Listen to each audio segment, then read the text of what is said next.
Hey guys, and welcome to the wonderful world of The Sims 4, where today we are back in the 100 acre wood, where I am now tearing down Piglet's house because I hated it. If you watched the first part, I did build Piglet's house at the very end of the video, and I think I mentioned then how much I did not like it, so I have just tore the whole thing down and started from scratch to rebuild it to make it look just right. As you can see here, I am building it kind of in layers to make it look more like a tree, but that kind of doesn't make sense if I say it that way. It looks more like a tree in the end than it would have earlier. This shape, just for some reason, to me looked more like a tree than that square shape that I used at the end of the very first video, so I'm really happy with it. I'm happy with the way it turned out, and I'm happy with the way it looks so far. I'm not done at all with the decoration, and I've obviously not fine-tuned anything. I haven't done the inside furnishings of any of these buildings so far, but I will. That will be I'll probably start that in the next part, the next video. Because in this video we get through Piglet's house, we get through Tigger's house, we get through Eeyore's. I don't really want to call it a house because it's not really a house. It's just his little area there. And we get through Owl's house. So we get through all of those builds without really fine-tuning any of them because, like I said, whenever I go back through to furnish the insides of the house, I am going to detail everything and make everything look as magical as possible, really, as Disney as possible. I have been player testing this as I've been going, so that door on Winnie the Pooh's house does work, even though there's a tree above it and even though the iron structure is around the sides of it. That door works, and the Sims should be able to get into all of the buildings the right way, go up the stairs. None of the trees should be blocking anything. As far as this video is concerned, everything is usable. Everything works. This build is not up on the gallery yet because it is not finished. As soon as it is finished, as soon as the last part goes out, the build will be up on the gallery, and you'll be able to find me by my username, Abigail Lane. That's Abigail, big Lane. It's a little bit different than my YouTube channel, which is because my YouTube channel came later, and I just haven't changed. I guess I could change my origin ID to be the same as my YouTube channel. That would probably make sense. I may do that, and if I do, I will always post that in any of my descriptions for my videos or anything. If you like this build, I already have builds very similar to this one up on my channel. I have a treehouse build not up on my channel, I'm sorry, up on the gallery. I have a treehouse build that a lot of people like that uses a similar technique that I use for a lot of this build. And I've had several people download it and several people comment on it that really like it. So if you like things like this, check that out. It's just called the Treehouse, and like I said, it's under my Origin ID. And you'll be able to find that on the Sims 4 gallery. You can download it. Let me know if you do anything with it. You could probably make it. I actually transformed it into a lounge at one point in time. So there's actually two treehouse builds on there. There's a treehouse lounge, and then there's just the treehouse. So one of them is actually the lounge, and one of them is the house, but it's the same building, just renovated in the lounge version of it. Right here, I'm actually working on what's called the Floody Place in Winnie the Pooh, and I don't remember a whole lot of it from the TV show and the movies and stuff. But what I've seen from pictures and what I do remember of it is that it rains a whole lot there. And that, well, I either remember seeing the movie where Pooh actually sits on the tree limb in the big tree and it's raining on him, or I remember seeing a picture of that. So I just added a lot of sprinklers in, a lot of water, obviously, to make it look like it was raining. And I just used the fountain there to make it look kind of like a swamp almost. That's what I was going for, but still a magical swamp, not a nasty, ugly swamp, a magical swamp, because it's obviously in the 100 acre wood in Christopher Robin's mind, and this is all supposed to be magic. So I made it as pretty of a swamp as I could.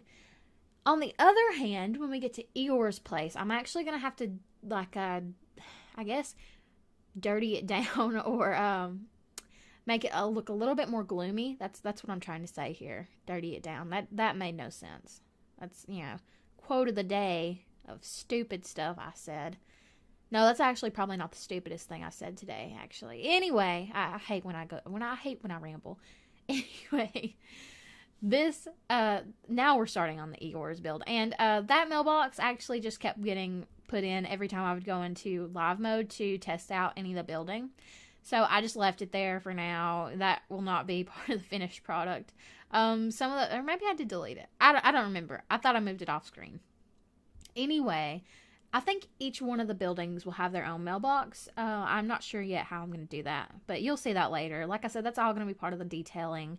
Right here, I'm just using those sculpture type things that have the tree limbs sticking out, the dead tree limbs sticking out, to make it look more like the sad, boggy place that it's supposed to be for Eeyore in this little corner of the lot. And the reason I use those sticks too was because Eeyore's house is actually made of sticks, or his little tent looking thing. It's not really a house. So I use those sticks to kind of represent that. And you'll also see me place a bonfire from Get Together, I think. And it's supposed to also represent those sticks. Yeah, it's right there. The sticks that create Eeyore's house. I just use a tent, though, to kind of mimic what his house looks like. Because it's like a stick tent thing. If you've ever seen pictures of it, you'll understand what I mean.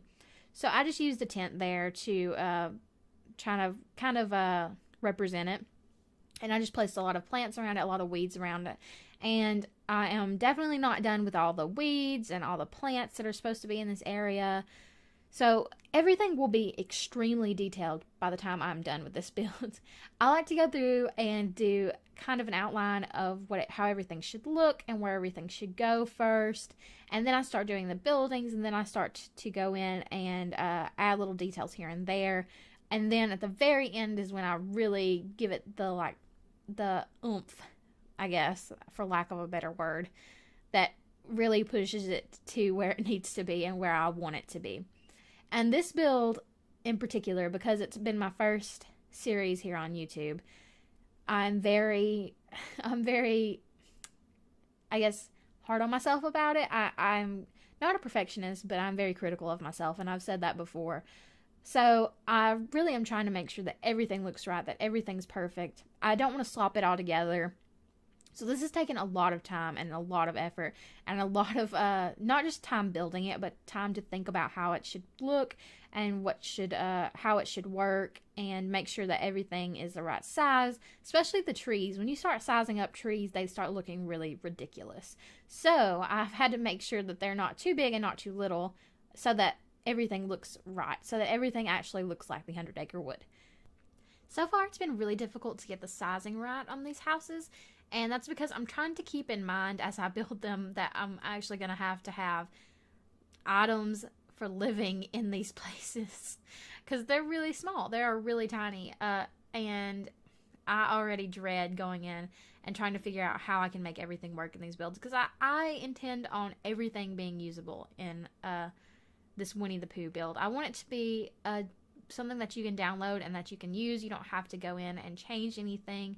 All that you would need to do is have move objects on. I think, if that makes sense, the cheat. And all you have to do is open up the cheat bar thing, which you just hold down, I think, Shift and Control, and is there something else? Alt, I think, to open it up, or C. I don't remember. I do it all the time, and here I am. I don't remember how you do it.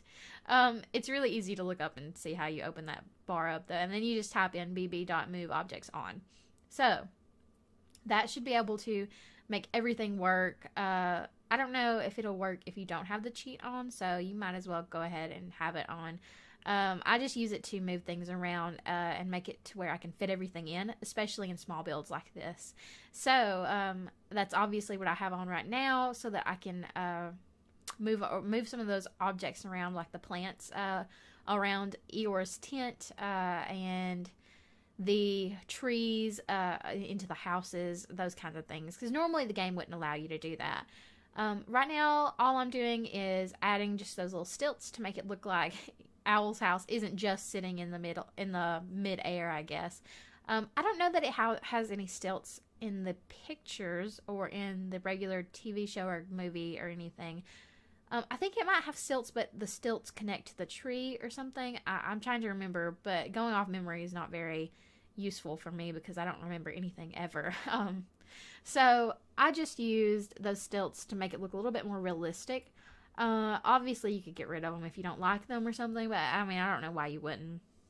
And I will go back in and detail a lot of these areas, like I said, like on the front porches of these buildings and under them. I have a lot of plants, a lot of grass, a lot of flowers. I'm going to make it a very magical 100-acre wood. I intend on doing that.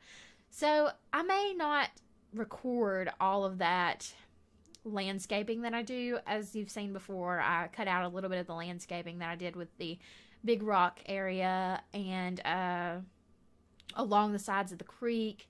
And I may do something similar again where I just kind of cut out the unimportant parts. I really kind of don't know what I'm going to do over there with Rue's Sandy Pit. I'm going to have to look at some more pictures of it and figure out what all there is over there. And you can see it over there where I've just kind of marked where it's supposed to be. And that's supposed to be Rue's Sandy Pit. And Kanga's house goes over there close by it, but we don't get to Kanga's house or Rabbit's house today. That'll be in the next part. So I'm going to have to figure that out. There's also a hole in the side of Rabbit's house that goes into a hill. And I really have no clue how I'm going to do that. And I would like to include it because it's kind of important. It's the spot where Pooh always gets stuck in the side of Rabbit's house, if you've ever seen the show. And I do remember this from the show because I remember Rabbit sticking a picture frame around Pooh's butt when Pooh's... It sounds really weird in this context, but if you watch the show, you would totally understand what I'm talking about. It's nothing weird. Now to me it feels like it's going to sound weird anyway I say it. Anyway, he puts a picture frame around Pooh's butt because Pooh's butt is in his house when he's trying to escape his house or something. I think he went in to get some honey from Rabbit or something. Anyway, I don't know how I'm going to do that, though I would like to include it. That is kind of an important piece of the 100-acre wood because, I mean, it was shown, not really mentioned, I guess they mentioned it, but it was shown a handful of times in the show and maybe even in the movies. So it's something that I don't really want to get rid of just because I can't create it. So I think I may be able to figure something out for it. Something. I'm not really sure what yet. It may just be some kind of a window in the side of something that looks like a hill. I have no idea. And as you can see here, I'm just adding a couple little details in this spot by Piglet's house just to show you that I do intend on going in and decorating some more. And here I'm adding the garden that goes across from Rabbit's house, which actually poses a problem because there is no bridge that reaches over to the side of, or to that side of the creek.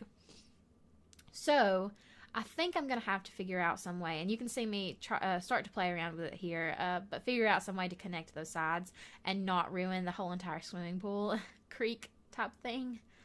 I really don't want to do that. I don't want to ruin that.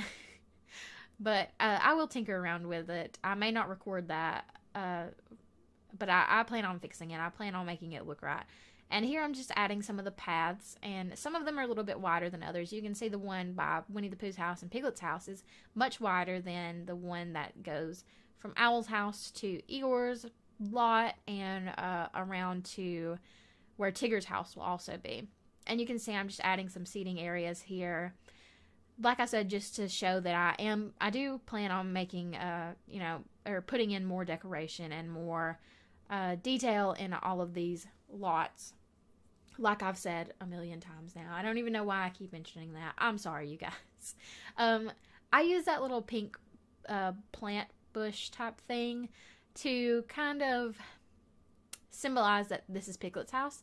There's also some pink roses on the side of the tree house that is his, I guess.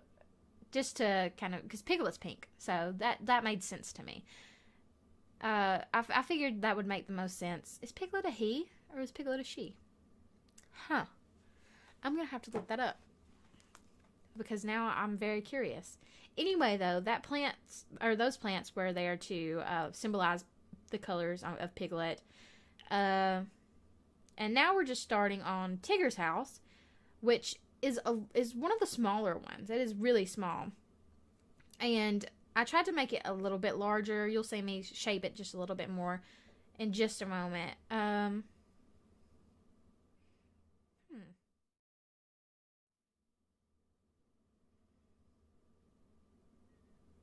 Well, that doesn't say if it's a boy or a girl.